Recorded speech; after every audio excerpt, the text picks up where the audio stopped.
এক ভালো আতনি গিলাবে। এখন দাদু মোলটাই এতে তো কাগজের গন্ধ পেয়ে টপের দোকানের কাগজটা দিয়ে দাও, আমি বলছি আমার বাবাকে দিয়ে দাও। চুপ কর পচা, বড়দের কথা বলার সময় মাঝখানে কথা বলতে নেই, শিখিসনি? তুই জানিসই বা কতটুকু? আমরা বাইরে থাকতাম তোর মা বাবার জন্য। তোর মা বাবা লোন নেবে বলে তোর দাদুকে ভুলিয়ে সব ভিটে মাটি লিখিয়ে নেয়। তারপর কি হলো জানিস?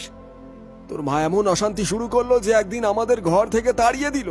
সেই থেকে আমরা কলকাতায় ভাড়া বাড়িতে থাকি। তবু দূর থেকেও আমি প্রতি মাসে বাবাকে হাত খরচ পাঠাতাম। আর সেই বাবাই একদিন আমাকে চুপি চুপি ওই দোকানটার কাগজ দিয়ে বলেছিলেন, এই কাগজ কোনোদিন মদনকে দিবি না। এই দোকান বাবার শেষ স্মৃতি আমার কাছে, ওটা আমি কিছুতেই ছাড়তে পারবো না। তোরা যতই চিৎকার কর, যতই নাটক কর, ওই দোকানের দলিল আমি কিছুতেই দেব না। কি নিখুঁত ছক কষেছিস রে নিতাই। বাপের নাম ভাঙিয়ে ধীরে ধীরে তাকে সরিয়ে দিয়ে শেষমেশে তার জীবনের সবচেয়ে প্রিয় জিনিস ওই দোকানটা নিজের নামে লিখিয়ে নিলি। তুই কি ভেবেছিস আমি কিছু বুঝি না? বাপকে ঠকিয়ে তুই লিখিয়ে নিবি আর আমি ছেড়ে দেব? তাহলে তুই স্বপ্ন দেখছিস।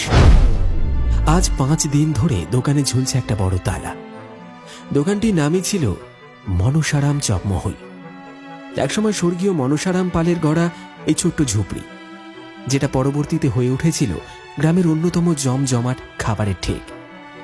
মনসারামের মৃত্যুর পর তার 2 ছেলে মদন পাল আর নিতাই পাল দুজনেই দোকান চালাত। তবে ধীরে ধীরে দোকানটির হাল ধরে পুরোপুরি নিতাই। তবে সমস্যা বাঁধে তখন যখন চকমহলের বর্তমান অবস্থান রাস্তার একদম ধারে ব্যস্ত মোড়ে হওয়ায় তার বাজার মূল্য আকাশ ছোঁতে শুরু করে। মদন পাল সেই মূল্যবান সম্পত্তির ওপর দখল নিতে মরিয়া হয়ে ওঠে। মদনের একটাই দাবি, দোকান সংক্রান্ত সমস্ত কাগজপত্র তাকে হস্তান্তর করতে হবে। কিন্তু নিতাই তার জবাবে সোজা না বলে দেয়। মদনের চোখে তখন রক্ত। ভাইয়ের উপর সে প্রায় মারতে যায়। সম্পর্ক, রক্তের টান সবকিছু যেন মুছে গেছে এক নিমেষে। দেখ দাদা, 5 দিন হয়ে গেল দোকান বন্ধ।